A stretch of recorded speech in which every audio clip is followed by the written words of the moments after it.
Kurigira butuma b'umuyembezi w'ihanga agambira ha mugenzi ngo muntu wafire umunonga kuri bikangu yaburira injiri iyo kwiha abantu mboro gukora inguto okutungura eby'oburambuzi okulinda obwangwa bw'ensi hamwe n'ebindi. As LC5 chairperson, it is evident that he had earned the trust of the population in Chikube district because he championed a pro-people agenda by prioritizing unity, wealth creation, construction of roads, tourism, environmental conservation in NRM.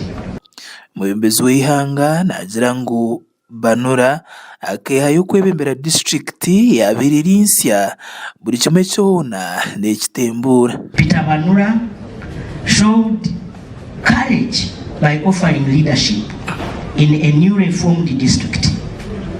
He will be remembered for all the developmental projects that he initiated in Chikube district.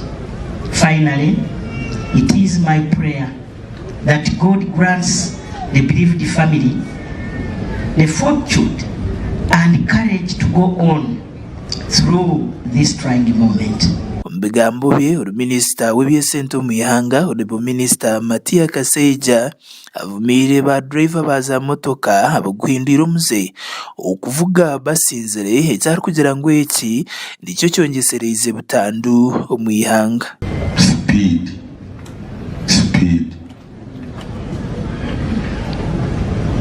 kandi nakana oraba omanyiro wagira kana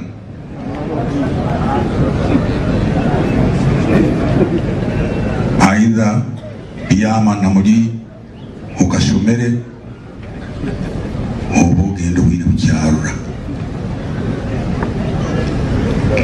kirukabaire kumanya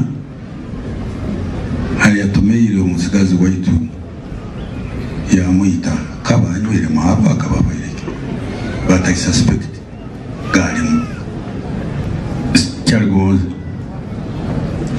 humura kihoire ruhanga emyaka gyaraba tuongeire tugikore kurungi.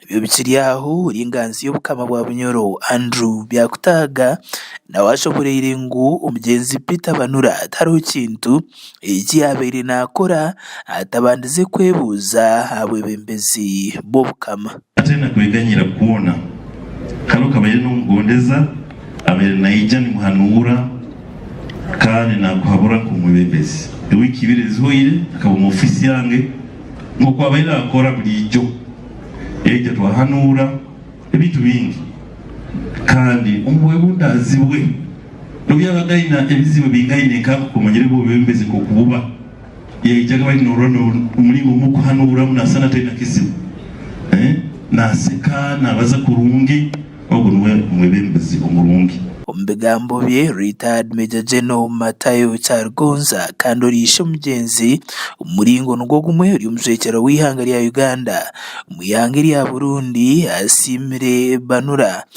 wo kutaho uburyo bwo kurebeka ngo abantu ba Chikube bakwatanisa nabo icyo nyungoza kubasaba inywe n'abanyakwizira hano umwoyo ngo bahira bamugwikazeho murimo kugwikazeho abacyarigoza na Peter mugwikazeho abantu itwe n'abantu ba Bunyoro abantu ba Uganda na East Africa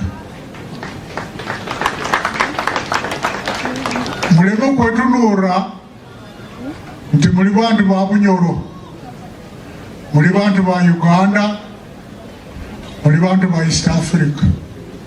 Abandi bantu abatari bamwe na bamwe abagambira hamukuru gwo kushendekereza umugenzi nawe bamusimire abo kubecyo kureberaho kirunzi umbantu abiyabeire nayebembera. Peter Banura was not only a dedicated leader as an LC5 chairperson of Chikube district but a PLU district coordinator. He was also the son of a distinguished NRA veteran. He embodied the values of service, patriotism, and commitment that our elders like General Charigonza have always stood for. Things of the diseased.